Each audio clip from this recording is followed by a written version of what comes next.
History of Dover Castle. Dover Castle commands the Strait of Dover, the shortest sea crossing between England and continental Europe, a position of strategic importance throughout history.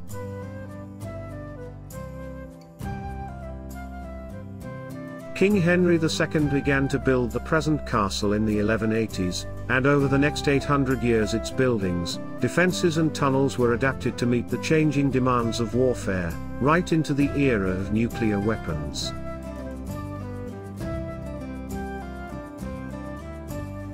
Ruin of the Roman lighthouse.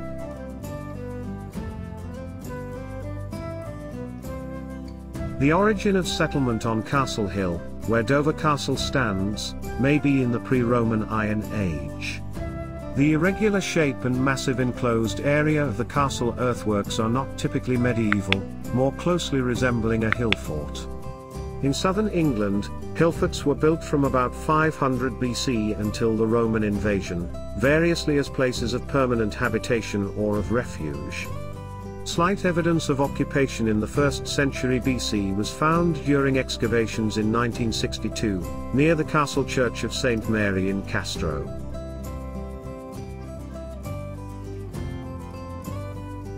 "70 years after the Roman invasion in AD 43, construction of a fort began at the mouth of the River Dour.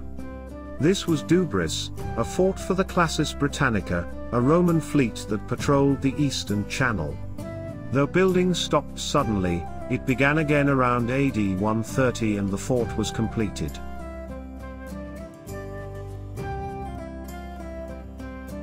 The Romans built an octagonal tower-like lighthouse, Pharos, on Castle Hill around the same time, with another on the opposite hill, the Western Heights. These lighthouses supported fire beacons to act as navigation lights for ships approaching the narrow river mouth, enabling them to find a quayside outside the fort.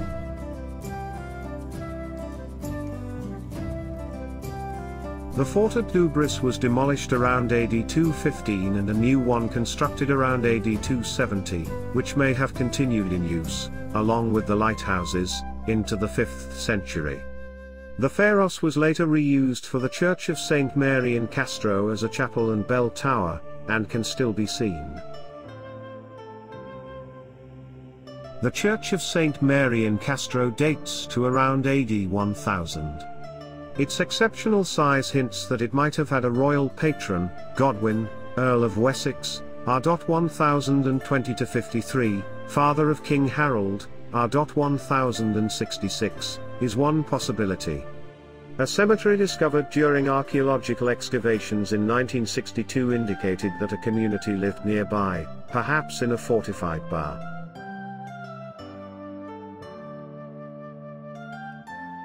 The Great Medieval Castle. In 1066, William the Conqueror came to Dover after the Battle of Hastings to capture the port. He established a fortification, possibly around the church, but there are no surviving remains. The castle was extended in the 12th century, although we know nothing of its appearance before the great rebuilding of the 1180s. The castle visible today was established by Henry II, R.1154-89, in the decade 1179-89. He spent lavishly, creating at Dover the most advanced castle design in Europe. His engineer, Morris, built the inner bailey and towers, part of the outer bailey and a huge centerpiece, the immense Great Tower, a sophisticated building that combined defense with a palatial residence. One important reason for this rebuilding may have been the new pilgrimage route to Thomas Becket's shrine in Canterbury. With no substantial properties in Kent, Henry needed a magnificent and impressive setting in which to receive and accommodate important visitors making the journey.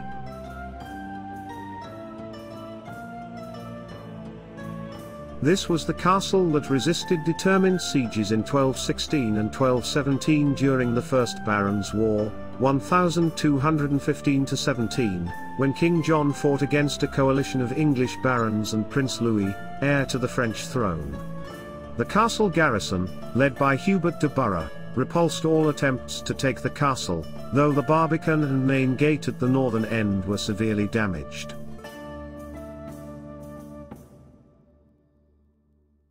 When war ended in 1217, building resumed for Henry III, R. 1216-72. The vulnerable north gate was blocked solid and replaced by two more, the main one at Constable's Gate on the west side, also a residence for the castle constable, and a secondary one, Fitzwilliam Gate, on the east.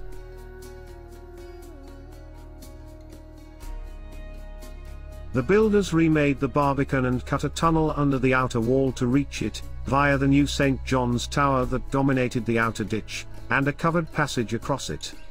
The passage continued as a tunnel under the spur, where it divided into three, allowing defenders to defend the barbican.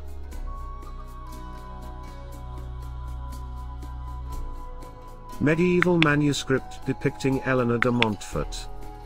Eleanor de Montfort, depicted in a 13th century genealogy of the Kings of England, copyright British Library Board, MS Royal 14b. Building continued sporadically under Henry III into the middle of the 13th century. By this time the castle had reached a peak of development, as one of the largest and most sophisticated castles in Europe.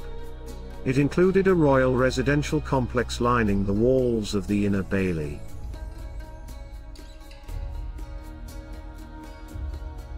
In 1265 the castle was besieged again, with Eleanor de Montfort in residence. After the death of her husband at the Battle of Evesham during the Second Barons' War, 1264-7, there was a short siege at Dover, ended by negotiation with Eleanor and her nephew, the Lord Edward, son of Henry III.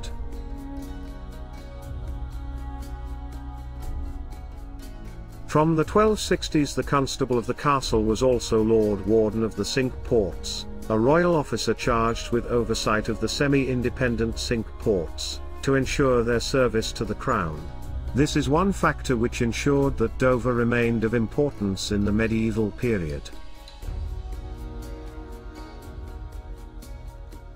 The late medieval and Tudor castle, and Stuart decline.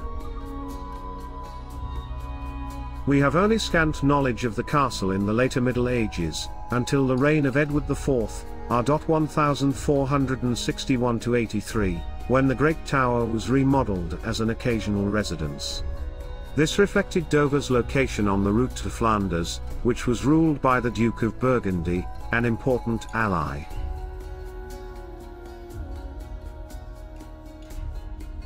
Dover remained important under the Tudors, especially after Henry VIII, R. 1509-47, built artillery forts in Dover and along the southeast coast in 1539-40. The Holy Roman Emperor, Charles V, came to the castle in 1522 and met Henry there, at the start of a 6-week diplomatic visit. The Great Tower's royal apartments were refurbished, to receive Anne of Cleves on her way to marry Henry in 1539. Elizabeth I, R. 1557-1603, visited in 1573 and ensured the castle was kept in good repair during the war with Spain in the final 2 decades of the century.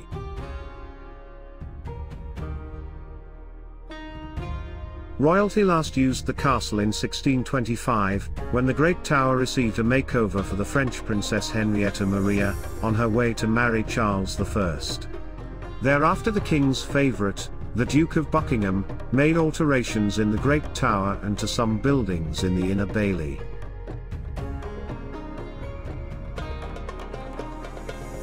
Afterwards the castle was neglected, playing no significant role during the civil wars of 1642-5. The Great Tower was used as a prison for French and Spanish prisoners during the 9 Years' War, 1688-97, and the War of Spanish Succession, 1701-14, and their graffiti can be seen on its walls.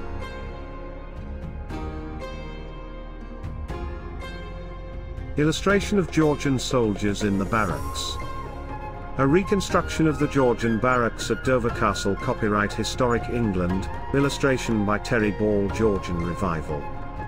The 1740s marked a new beginning, as Britain emerged as a world power and came into conflict with its rival, France.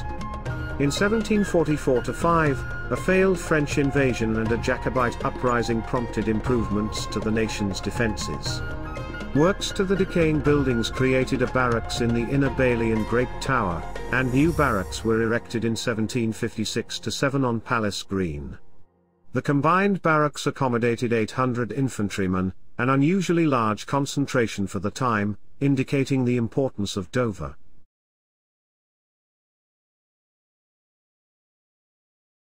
Simultaneously, military engineers recognized the weakness of the spur as being vulnerable to bombardment by cannon from higher ground to the northeast. The Barbican was remodeled as an infantry strongpoint, while the outer wall of the castle on the northeast side was reduced in height and back by an earthwork to help absorb incoming cannon shot. 2 new positions for defending cannon were built, at Bell Battery and 4-gun battery. The greatest modifications to the castle since Henry II occurred during the French Revolutionary and Napoleonic Wars, 1792-1802 and 1803-15, concentrated mainly in 1794-9. The military engineers Major William Twiss and Captain William Ford comprehensively altered the defences, most dramatically where the entire eastern outer wall was cut down and backed by an earth rampart for cannon. The outer ditch there was enlarged and lined in near vertical brick walls.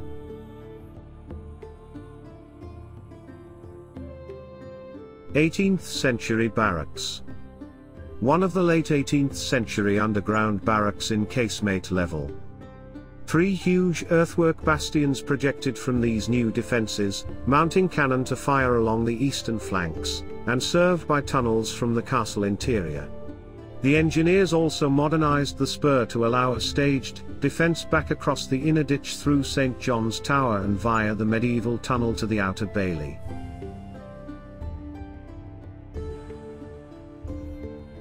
The new works included underground barracks in casemates at the south side of the castle and above ground at east casemates and spur casemates. A new entrance was made at Cannon's Gate on the southwest and 2 earthwork bastions flanked the western outer wall.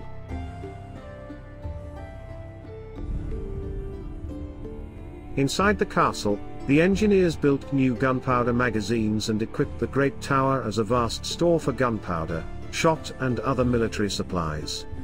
When war ended in 1815, Dover Castle was a formidable artillery fortress and barracks. The 19th century. After 1815, there were nationwide reductions in military expenditure.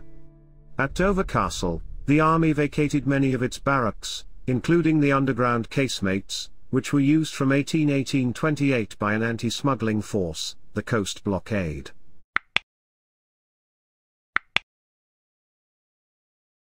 However, by the late 1840s the nation's defences were in a parlous condition and improvements slowly followed. In 1853 the Inner Bailey and Great Tower were strengthened. This was followed by the magnificent officers' new barracks in 1856, to a design by Anthony Salvin, and by better buildings for the soldiery, including the Regimental Institute, 1868, and the Garrison School, 1870. From 1865 the building of a new fortress, Fort Burgoyne, to the north was a final acknowledgement of the weakness of the spur. But the castle found a new role in coast defence, with 4 groups of large guns, hospital, shot yard, East Demy and Shoulder of Mutton batteries, built in 1871-4 along the cliff edge. They were capable of firing far out to sea against the new threat of steam-driven ironclad warships.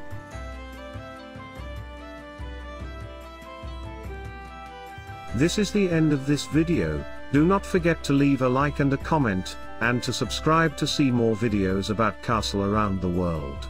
Thank you and goodbye.